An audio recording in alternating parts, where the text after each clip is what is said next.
Hello, this is Magdala with a Time for God. Hope your day is going wonderfully. Today is the 14th of April 2024. We've been talking about seeking God and the benefits. The last video we talked about a Christ-like attitude, transforming who you are to becoming Christ-like, and that is a benefit. Today we're going to be talking about a stronger faith. How is that a benefit? Well, when you start to seek God, you can't seek, how do I put it? When you start seeking God, you start expecting, you start looking forward to what the outcomes are. You start to expect. And faith is said to be the assured expectation of the things we hope for. So when those things you hope for start to become reality, that faith starts to grow. Then you start to understand that, oh, okay, so I can trust this God. And that is a benefit of seeking God. Then you become more grounded. Then you start to understand that He's not mysterious as we've been taught. And so, yes, you have to look for God. You have to go to church, but you need something on the side because God don't come through that quickly. But the truth is, as you seek God, you start to realize that God's way, God's promises, those are assured expectations. Those are things you can bank on because when God says it, guess what? He does it. And in my journey, I have come to realize that because I've made it a point to seek God, I am in expectation for results. For example, someone would do something that they know they shouldn't do to me, and I know they shouldn't. Now I have the opportunity to have an outburst and show off and let you know that these are my parameters, don't cross them. Or I have the ability to see them from a different perspective. From the perspective that I want to be a woman who represents God.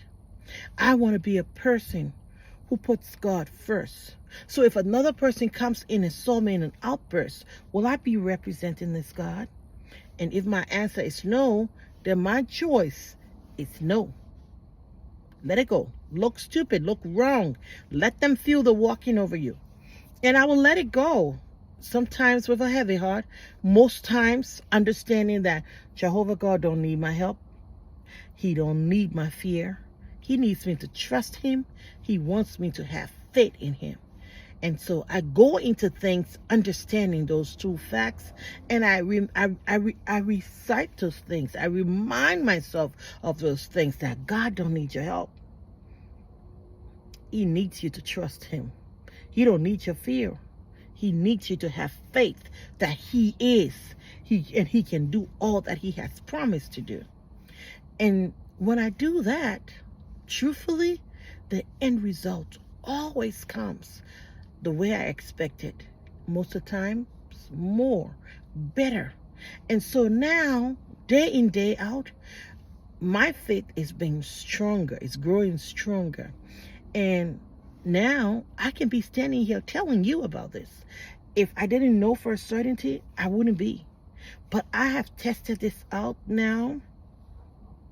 It's been through this bitter period of my life that I had the opportunity to decide what I wanted to do, who I wanted to be, and which route I really wanted to take. And I wanted to know for sure, can God really be trusted? Are these stories I read about in the Bible really true? Or are they really just beautiful tales? And so I wanted to know examples like those of Joseph, David, Daniel. Really? And if God says He's the same yesterday, today, and forever, I like to know for myself with specificity that yes, it's true. And I can say from my experience, even during this bitter period of my life, that you can draw closer to God. Your faith can be stronger as you seek God. I hope and pray that this will help someone. Yes, in James, God says, 4 verse 8, if you draw close to him, he promises to draw close to you. So, I hope and pray that today's message is going to strengthen you to be more resolved in letting God take the first place in your life, and everything and even yourself take the next. This is Magdala with a time for God. It's been wonderful being here this evening. To have you a wonderful rest of the evening. Bye-bye.